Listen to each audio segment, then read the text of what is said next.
So welcome back everyone. আমার নাম সায়ন ঘোষ। চলে এসেছি আজকে নতুন একটা ভিডিও নিয়ে। আশা করি বুঝতে পেরেছেন ভিডিও কিসের উপরে।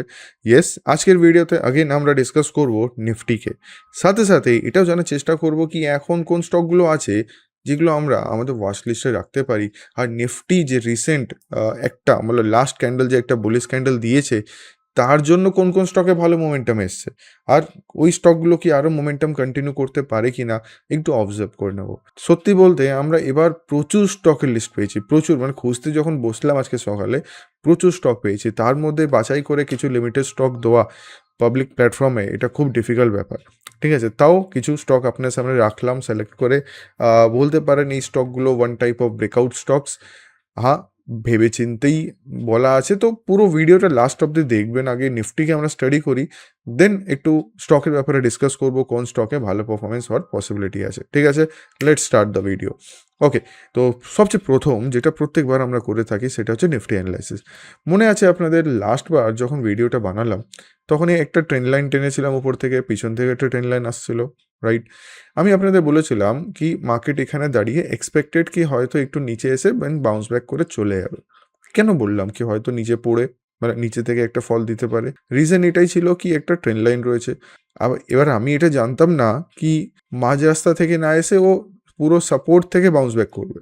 আলটিমেটলি যেটা বললাম ওইটাই কিন্তু মার্কেট মানার চেষ্টা করছে। হ্যাঁ, একটু ডিপ রিটেস্ট করে নিয়েছে, আর এক্স্যাক্ট এখান থেকে রিজেকশনও মার্কেট দিয়েছে। ঠিক আছে, এটা নর্মাল সাইকোলজি। কি ওইখানে অনেকে বলে স্যার এটা কি করে হচ্ছে, ম্যাজিক আপনি বলছেন। ম্যাজিক ফ্যাজিক কোনো সিন নেই এখানে, সিম্পল এটা লজিক কাজ করছে। যখনই একটা ট্রেন্ড লাইন অবজার্ভ করছেন, দুটো লাইন দিয়ে দুটো টাচ দিয়ে যখন একটা ট্রেন্ড লাইন হয়, যখনই থার্ড টাচ হবে সাথে সাথে আমরা কোনো সাপোর্ট রেজিস্ট্যান্স লেভেলও পেয়ে যাব, তো ওই লেভেলটা খুব মারাত্মক রিভার্সালে কাজ করে ওই জিনিসটা করে বলেই লাস্ট দিনে আপনাদের বললাম একটা ফলের পসিবিলিটি থাকবে, দেন হয়তো উপরে যাবে। প্লেন ফর্ম্যাটে উপরে যাবে না, এটা আনএক্সপেক্টেড। ঠিক আছে, এবার এখন যদি আমরা দেখি ট্রেন্ড লাইনের উপরে স্ট্রং একটা গ্রিন কালার ক্যান্ডেল দিয়েছে, তার মানে কি স্যার আরও উপরে চলে যেতে পারে মার্কেট? এই যে ব্রেকআউট তো দিয়ে দিয়েছে আপনি যেটা আগেরবার বলছিলেন, এবার তো ব্রেকআউট হয়ে গেছে, তাহলে কি আমরা এক্সপেক্ট করতে পারি মার্কেট আরও উপরে যাবে? আপাতত না, আপাতত না। কেন? যদি ভালো করে অবজার্ভ করেন, এখানে one type of double bottom pattern তৈরি হতে চলেছে, কমপ্লিট হয়নি, বাস অন ফরমেশন রয়েছে। এখানে কিন্তু নেকলাইন। ঠিক আছে, অনেকে এখানে একটা প্যাটার্ন অবজার্ভ করছেন, ভালো কথা, কিন্তু ওভারঅল এই জিনিসটা দেখবেন মার্কেট কিন্তু একটা বড় রেঞ্জের মধ্যে রয়েছে। এই প্যাটার্নটা যদি কাজ করেও মেজর কোনো টার্গেট এখানে অ্যাচিভ হবে না, হয়তো ম্যাক্স টু ম্যাক্স এই অবধি আসলো 26,300, হয়তো এখান থেকে আবার ফল করে যাবে। হয়তো এটা অ্যাচিভ করতেও 3-4 দিন টাইম লাগিয়ে দেবে যদি নেকলাইনটা প্রপারলি ব্রেক হয়, মানে 26,100 লেভেলটা যদি প্রপারলি ব্রেক হয় তাহলেই জিনিসগুলো হবে।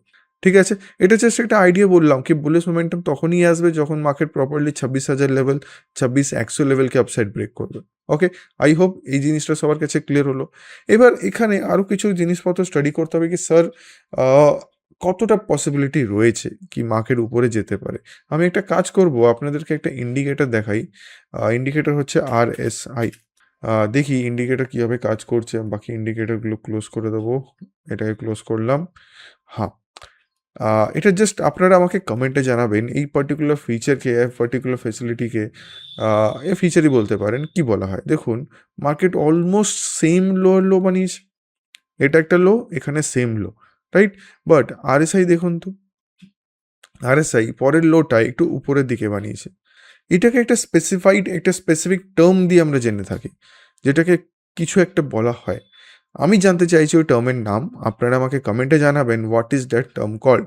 এবার আমি কাজগুলো বলে দিই, আগেন আমি নাম বলবো না, অনেকে আমার নাম আমার ওয়ার্ডিং থেকে বলে আমার যখন কথা বলছি ওটা থেকে আনসার খোঁজার চেষ্টা করেন। এই জিনিসটা এবার বলবো না, আপনারা কমেন্টে জানাবেন। এবার আমি সবার কমেন্ট এবারও চেক করবো, যেরকম প্রত্যেকবার চেক করি। ঠিক আছে, এবার যখনই পার্টিকুলার প্যাটার্নটা আসে আর RSI এরকমভাবে যদি কনফার্মেশন দেয়, as per technicals, as per price action, there is a chance কি মার্কেট আরও উপরে যাবে। ঠিক আছে, যখনই আইডিয়ালি এরকম টাইপ অফ সিনারিও হয়, এই নিজের মুভটা কিন্তু কন্টিনিউ করবে, এই ইন্ডিকেটর এটাই বুঝিয়ে থাকে।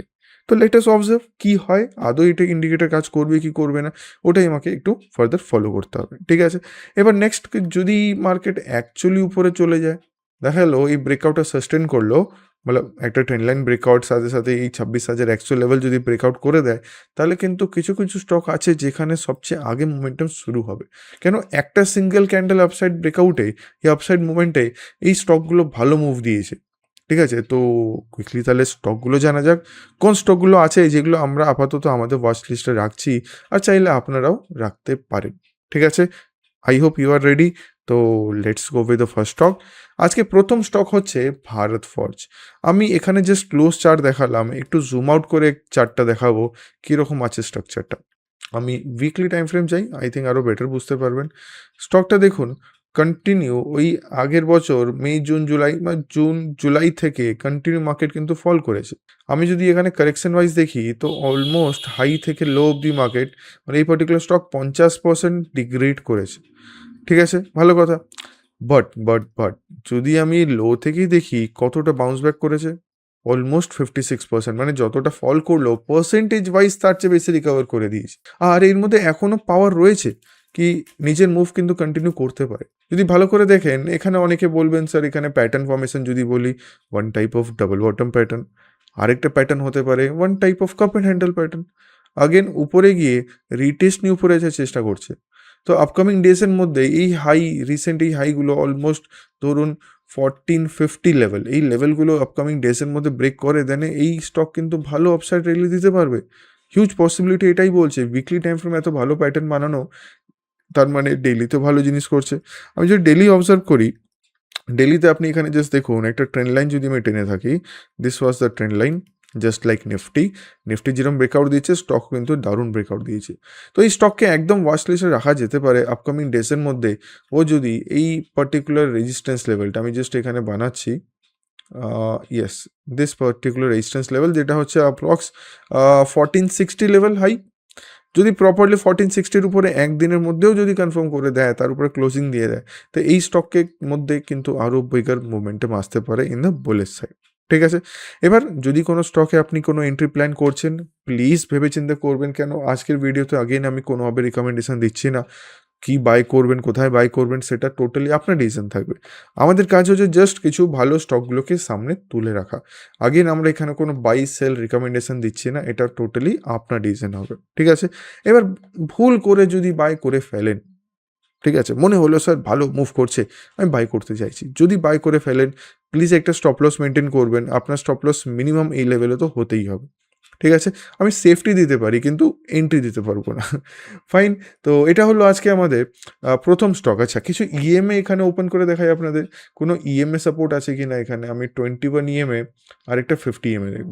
তো দেখুন তো স্টক কী করলো, কন্টিনিউ প্রিভিয়াস ডেতে আমরা যেরকম স্টকগুলো দেখছিলাম, এটাও কিন্তু অলমোস্ট 50 ইএমএ টাচ করে আপসাইড গেছে, নিয়ার বাই থেকে গেছে। আগেন যদি 5টা দিনের মতো আমরা দেখি, এই দিনটা বাদ দিলে বাকি যে 4টে দিন দাঁড়াচ্ছে, এখানে কিন্তু সব কটাতে নিচের দিকে সাইডেও এসে, তার মানে বায়ার খুব বেশি ইন্টারেস্টেড রয়েছে এখানে, যার জন্য মার্কেট উপরে যাচ্ছে। ঠিক আছে, আই হোপ জিনিসটা ক্লিয়ার হলো। তো এখানে ইএমএ কিন্তু দারুণ আমরা কাজ দেখতে পাচ্ছি। এবার নেক্সট স্টকে যাব। নেক্সট স্টক হচ্ছে মন্নাপুরম ফাইন্যান্স। খেয়াল করবেন আজকে সেট আপগুলো না সব সিমিলার আসছে, কিছু কিছু সিমিলার আসছে। ঠিক আছে, তা সকাল থেকে মানে আমরা নিফটি চার্ট দেখলাম, নিফটি তো এরকম একটা ট্রেন্ড লাইন ব্রেকআউট, এর আগের চার্টটা দেখলাম ভারত ফর্জ, ওখানেও সেম ব্রেকআউট, এই পার্টিকুলার স্টক দেখছি এখানেও সিমিলার কন্ডিশন। তো আপকামিং ডেসের মধ্যে এটা প্লাস ইনক্লুডিং আমি যদি রেজিস্ট্যান্সটা ড্র করে দিই আরও সেফ হবে, সেটা হচ্ছে অলমোস্ট 297-এর কাছাকাছি। যদি কামিং ডেসের মধ্যে 297-এর উপরে এই পার্টিকুলার স্টকটা যদি ক্লোজিং দিয়ে দেয়, then is a possibility huge momentum সাইডে আসবে।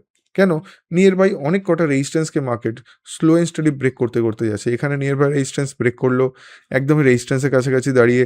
এবার যদি সাকসেসফুলি এই রেজিস্ট্যান্স যেটা আপসাইড বানালাম, দ্যাট ইজ অ্যারাউন্ড 297, এর উপরে যদি প্রপার কোনো ক্যান্ডেল ক্লোজ আসে, তাহলে এখানে বায়ার বেশি অ্যাট্রাক্ট হবে। ঠিক আছে, আর এমনি আপনি দেখতে পাচ্ছেন স্টকটা কিন্তু একদম 21 আর 50 এর উপরের দিকে চলছে। ঠিক আছে, তো এক্সপেকটেশন এটাই কি বড় র্যালি এখানে দেওয়া যেতে পারে। বাট যদি কোনো স্টক এন্ট্রি করছেন, প্লিজ মেনটেন আর স্টপ লস। তো এখানে যেটা স্টপ লস মেনটেন থাকবে অলমোস্ট এই লেভেল 280 লেভেলে আপনাকে মিনিমাম স্টপ লস মেনটেন করতে হবে। এবার যদি দেখেন কি স্যার আমরা এরকম টাইপ অফ কোনো সিনারিও নিচ্ছি, তাহলে আপনি জানেন এসএলটা কোথায় বসাতে হতে পারে। ঠিক আছে, আই হোপ জিনিসটা ক্লিয়ার হলো। স্টকের নাম হচ্ছে মন্নাপুরম ফাইন্যান্স, প্রেজেন্ট রেট হচ্ছে অলমোস্ট 292.65।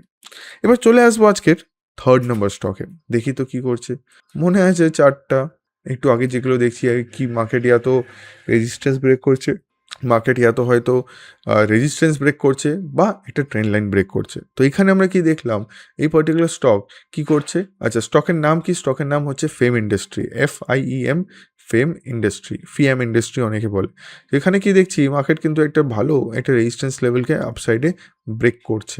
আপকামিং ডেজের মধ্যে যদি লাস্ট দিনে যে হাইটা ছিল এর উপরে যদি মার্কেট সাস্টেন করে যায়, দেন আরও বড় বড় মুভ আমরা এখানে পেতে পারি।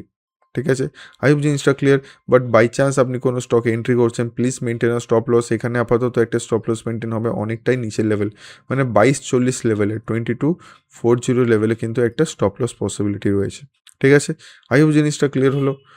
এটা ছিল আমাদের আজকে থার্ড নাম্বার স্টক। ঠিক আছে, ফোর্থ আর ফিফথ নাম্বার স্টকে যাব। আজকে 5টা স্টক আছে, কিন্তু আগেইন তার আগেই আপনাদের একটা রিকোয়েস্ট থাকবে, প্লিজ আমাকে কমেন্ট করে জানাবেন এর মধ্যে কোন কোন স্টকগুলো আপনারা আপনাদের ওয়াচ লিস্টে রাখছেন। আর আগে একটা প্যাটার্ন আপনাদের জিজ্ঞেস করলাম, ওটার আনসার আমাকে নিশ্চয়ই জানাবেন। ঠিক আছে, কামিং টু দিস চার্ট, একটু জুম আউট যদি আমরা করি, এটা কিন্তু অলমোস্ট না অ্যাকচুয়ালি লাইফ টাইম হাইতে চলছে ফিল্ম ইন্ডাস্ট্রি। তো এক্সপেকটেশন এটাই, জাস্ট যেহেতু শুধু ব্রেকআউট দিয়েছে, কনসলিডেটও হয়েছে, নেক্সট দিন হতে পারে তার হাই ব্রেক করে দিল। যদি আপনার মধ্যে ক্যাপাসিটি থাকে কিছু এন্ট্রি করা বা পজিশন বানানো, আপনি আপনার হিসাবে করতে পারেন। ঠিক আছে, আগের আমি বলছি না কি কোন প্রাইসে বাই করবেন, সেটা টোটালি আপনার ডিসিশন, নেবেন কিনা ওটাও আপনার ডিসিশন। এখানে এই যে ক্যান্ডেলের যে লাস্ট লোটা ছিল, লাস্ট সুইং, ওখানে দিকে আপনাকে এসএল মেনটেন করতে হবে। ঠিক আছে, জিনিসটা আই হোপ সবার কাছে ক্লিয়ার হলো, রাইট? চলুন তাহলে এবার আমরা দেখে নেব আজকের নেক্সট স্টক। আজকে নেক্সট স্টক হচ্ছে লরেস ল্যাব। দেখুন তো সিমিলার কন্ডিশন, রেজিস্ট্যান্স ব্রেকআউটের স্ট্রং ক্যান্ডেল, আর আরও কনফার্মেশন কি আছে, এটা কিন্তু কন্টিনিউ 21 EMA-কে মানার চেষ্টা করছে। ঠিক আছে, আই হোপ জিনিসটা ক্লিয়ার হলো। তো এখানে যদি আপসাইড মোমেন্টাম আসে, প্লিজ একটা ব্রেকআউট মেনটেন করবেন। এবার যেতে যেতে একটা স্টক একটু এক্সট্রা ডিসকাস করা যাক, কিন্তু আগেই ডিসকাস করার আগে যদি আপনি এখনও ভিডিও দেখে থাকছেন, প্লিজ একটা ছোট লাইক করবেন, কমেন্ট করে জানাবেন কেমন লাগলো ভিডিওটা, কোন স্টকটা আপনি আপনাদের ওয়াচ লিস্টে রাখছেন, একটু কমেন্ট করে আমাকে নিশ্চয়ই জানাবেন। ঠিক আছে, এবার আমরা আজকের লাস্ট স্টক দেখে নেব। লাস্ট স্টক হচ্ছে টিভিএস মোটর। হ্যাঁ, এখনও কিন্তু ব্রেকআউট আসেনি, বাট ব্রেকআউট আসার একটা সম্ভাবনা এখানে দেখিয়ে দিয়েছে। দেখুন কত একটা রেড কালার ক্যান্ডেল দিয়ে মার্কেট নিচে নামছিল, কিন্তু ইমিডিয়েট পরে candle, that is on Friday candle, market একদম প্লেন ওপেন হয়ে সিধা রেজিস্ট্যান্সের উপরে ক্লোজিং দিচ্ছে। এখানে লাস্ট 6-7টা ক্যান্ডেল দেখুন তার উপরে ক্লোজিং দিচ্ছে। আর আগেন যদি আমরা দেখি আপকামিং ডেজের মধ্যে এই হাইটাও যদি ব্রেক করে দেয়, দ্যাট ইজ অ্যারাউন্ড 3725, তাহলে আরও বিগার মুভ আমরা এখানে দেখতে পাবো। ঠিক আছে, তো এখানে আপাতত হচ্ছেটা কি, এই পার্টিকুলার স্টক নিজেকে 50 এর উপরে আর 21 এর উপরে সাস্টেন করার চেষ্টা করছে। আগেন একটা কনসলিডেট জোনে রয়েছে। যদি একটা স্ট্রং গ্রিন কালার ক্যান্ডেল পাই, তাহলেই আমরা কিন্তু এখানে ফার্দার কোনো প্ল্যানিং করতে পারি। ঠিক আছে, আই হোপ জিনিসটা ক্লিয়ার হলো। যদি কোনো স্টকে আপনি এন্ট্রি করছেন, please maintain a stop loss. একটা স্টপ লস কিন্তু নিশ্চয়ই মেনটেন করবেন, স্টপ লস ছাড়া কিন্তু কোনো ট্রেডিং হয় না। ওকে, আই হোপ এখন অবধি যা ডিসকাস করলাম আপনারা একটু বুঝতে পেরেছেন, স্টকগুলো বুঝতে পেরেছেন কেন এগুলোকে ওয়াচলিস্টে রাখা হচ্ছে। এবার আপনাদের নেক্সট কাজ যেরকম বললাম, ওই কাজগুলো নিশ্চয়ই করবেন, যাতে আমাদেরও হেল্প হয় আপনাদের নেক্সট টাইমে ভালো ভালো ভিডিও বানানো অ্যাজ পার ইয়োর রিকোয়ারমেন্ট। ঠিক আছে, তো চলুন আবার দেখা হবে নতুন একটা ভিডিওতে। Thank you very much.